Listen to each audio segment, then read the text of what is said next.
Sorry, that wasn't part of my narrative generation. One rise, One fall. Anybody who would like to share? So I was sharing with them, I was just thinking of how that it's really fucking hard to get a trigger event. So we just did a civil disobedience in H Street in front of the White House where 10 Dreamers blocked the street for 4 hours. We blocked traffic and the cops refused to arrest us. There was an LGBTQ fundraiser in New York where some folks, immigration equality, get equal, stand from the street and the cops refused to, they picked the people up and then they like put them back in the sidewalks and refused to arrest them. So it's just like we're learning that we need to escalate to get the triggers, then the other side is also understanding that we want to like get the trigger. So it's like what creative tactics and escalation do we need to be able to get that back? I just add to that. I mean, this is just kind of, I guess, a more personal thought. But the thing, part of it is that, like, I feel like one of the biggest distinctions with our civil disobedience is that we already let people, our police, know that we are doing it, and that already creates some level of that already de-escalates things, right? Because Well, in DC we did it. I mean, some, not all of them. I think that if we already alert them, they're gonna do this catch and release kind of thing. Like that's exactly what happened after we stopped the bus. If you look at it, and now everything shutting down ICE has become a catch and release thing. Okay, let's get others. So what I'm hearing there, though, is that when you pre-negotiate it, it's much less disruptive to them and to other people because it's anticipated, they plan for it, it's not very disruptive. I was just reminded of like Malcolm X's critique of getting on point was saying you're not nonviolent, you're just directing the violence against like 14-year-old girls within your own movement. And that, not that I fully agree with the critique, but I felt like it's, in hearing how we talk about it even just right now, like the excitement around certain types of trigger events, I found myself asking like, is receiving violence on our side part of the model or something we're hoping for? And I'm hoping that isn't. And if it is, it seems like it has huge ramifications for making sure we talk about it like you are soldiers and there was, you know. Anyway, it just seems like a whole complicated discussion that we were having. A whole exercise on nonviolent discipline on the last day, right? No, but I mean, No, but he's saying that. violence that comes. We're gonna talk Oh. about Sacrifice. All these Repression. great events were. Yeah, We're gonna we talk got about great repression. advice. Yeah. That's good. You're real. So related to that, we were talking about this kind of theme as well, and I actually think that with polarization and trigger events, it has more to do with narrative, and it's very easy with violence to like see the narrative play out and see the repression playing out, but there were kind of times during Occupy where we were able to craft a narrative around an event that like wasn't really, you know, this like kind of soft coercive power that is like catch and release. They tried to clean the park once. They tried to like clean the park. And everybody knew that it was a way to try to evict us, and so by calling that out really early, we were able to like actually create a trigger event that got people to come flooding the park and like mobilize all of our allies. And so I think it has more to do with narrative crafting and like how you're controlling the story or how you're noticing what could be a trigger event outside of just violence or arrests, and then molding that to your purpose. I'm gonna give it to you. Oh. Compare to anyone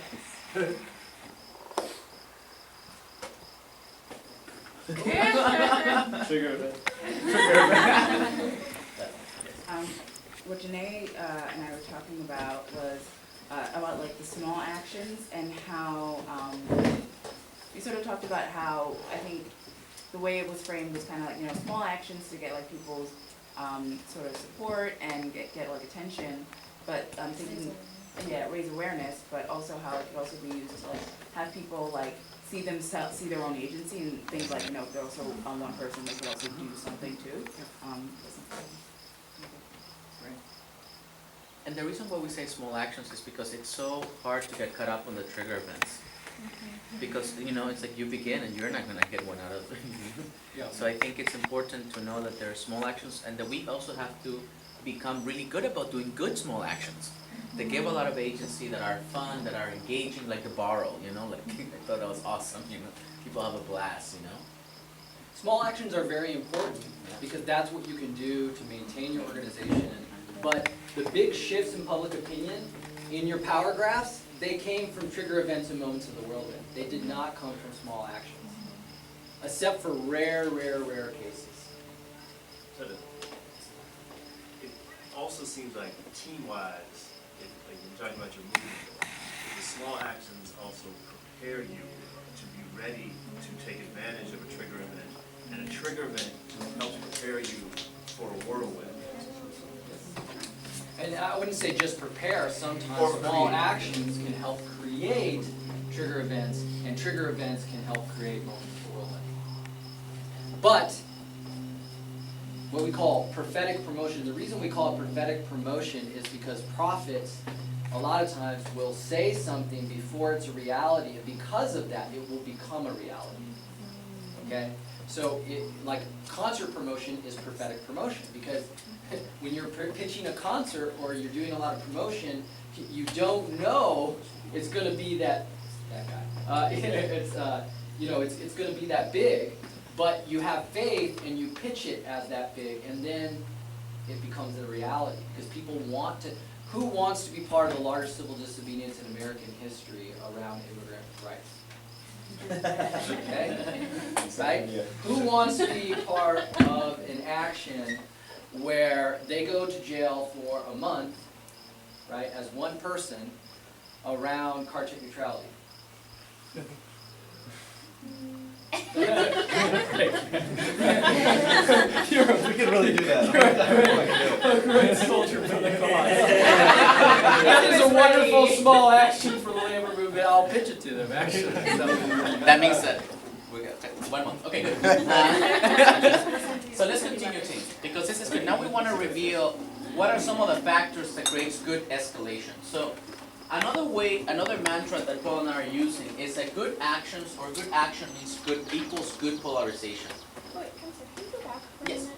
So, one thing that we talked about, and I don't know if maybe you'll cover this later, is how can you start to realize the signs that like a trigger event is about to happen? Because I feel like sometimes there are trigger events where you're like, oh, that would have been a really good opportunity, or or to recognize like when the whirlwind is starting to happen. Like, what are Well, I would say, I think in this presentation you're going to see some of the factors that even allow you to predict polarization. But for example, to me, one example is the case for Trayvon Martin. I mean, and that was coming. People knew the date, and people were going to be mad. And people were saying, even in Florida, I don't know if Curtis, right, if it's correct, like there were going to be riots and people outside. That's a perfect moment of understanding that something big is going to happen, and you can turn that. So, Just to write off that, it's like when people are like, what the fuck do we do now? Or people are like, oh my god, did you hear about this thing? That was crazy. You know what I mean? When people are like looking for some like moment of leadership, that's when it's like, I think one of the big answers to that is when you're in a movement, and people who are really good in the momentum side of structure and momentum are really good at feeling momentum. And when you have momentum, then you can do prophetic promotion and you can funnel it into an action. When you don't have momentum, you can't do that. It's very hard to do prophetic promotion unless you have some momentum. And if you don't have that momentum in the environment, a lot of times structured organizations is what's going to create it. when your base is agitated. okay, so let's talk through this. Can we say good action? Good action. Equals? Good polarization. Good polarization. Okay, so this is what I want us to get clear, is that the point is not the action, the point is the polarization the action is going to create. That's the ultimate focus that we're trying to create.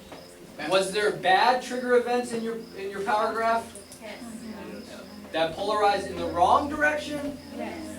Okay, do we want to create a bad trigger event that polarizes against our movement? What would be an example of a bad polarization event? Okay, there was a movement against abortion clinics, right, against abortion on the right. And there was a whole movement that killed some abortion doctors, okay? And there was a huge public backlash against that movement. That was a great thing for our movement, but it was horrible for their movement, right? In this theory of, I'm not saying we're doing that, I'm just saying that's an example of their movement creating a trigger event around violence. In our movement, a lot of times really violent things polarizes in the wrong way. It's actually counterproductive. So I would advocate that in Oakland, a lot of the actions that went out of control were actually counterproductive for Occupy. And the polling actually shows that they had incredible amounts of support among the public, and they lost that because of violence. Also in New York, there was an occupation of a lot owned by a church that got some pretty mixed press coverage. So that's an example. It's not violent. Also the assassination of Boulevard Trash by Mystique. That's a great example. Created negative Sorry. in X-Men Days of Future Past. Yes. Yes. That's good, yeah. The potential. Okay, go on. Okay. Now we can only go back and I love it. All of us were like, oh my god, I don't know about that. So polarization. Can you say polarization with me? Polarization. Moving the middle towards us, and moving passive support and to active, right? And moving people into the movement and up the ladder. And we'll talk more about the ladder of engagement, which is a way that we absorb the momentum and so forth and so forth, right? But essentially we want people to move to the left of the spectrum. Now, how do we estimate how much public supports our action will generate? This is what we consider the secret sauce, which are the 5 factors of polarization. Okay. I just want to say this, in the labor movement, there's real fear that you get press coverage and they say, look, our members are scared if people get arrested. They're not ready for that. And it's going to create bad polarization, right, around our cause.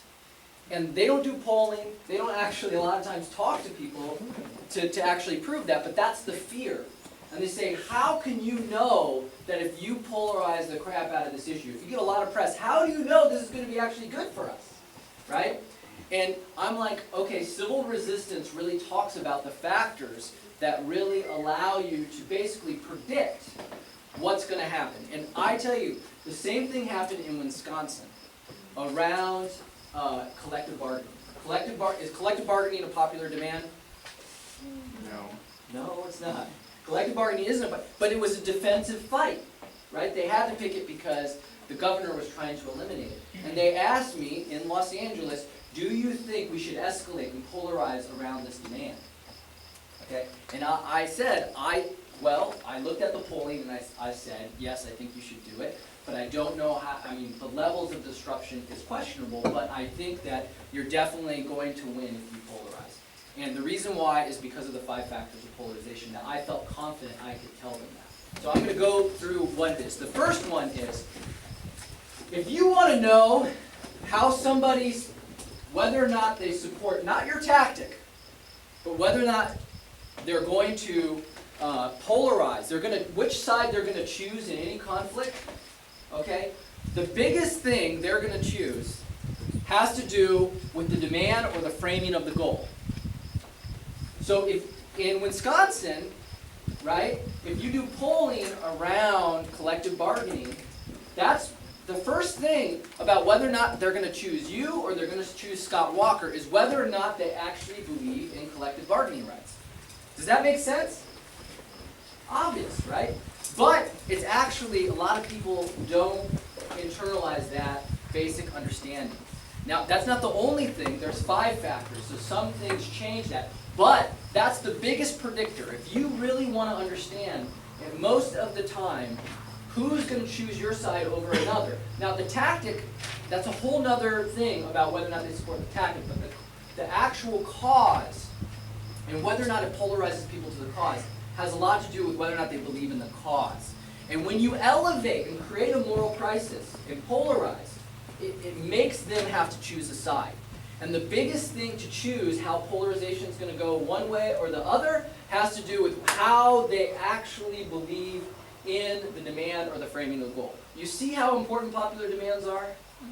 Very important. And that helps you predict whether or not you're going to create a moment of the whirlwind, because if it's an unpopular demand, a lot of times people aren't gonna step to your side, and even if they do, they're gonna be like, collective bargaining rights, I'm not sure, right? So the demand is really, really important.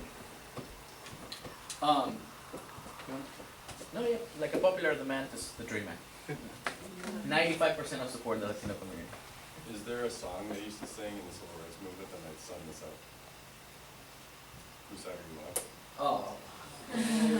Whose Sorry, are you on, boy? When I think about polarization, just that's like the That's what we're trying to that's get. the crux of it, is ask for people to ask whose side. So all these factors are just And what we're saying is that determining. people need to know what the side is. Yes.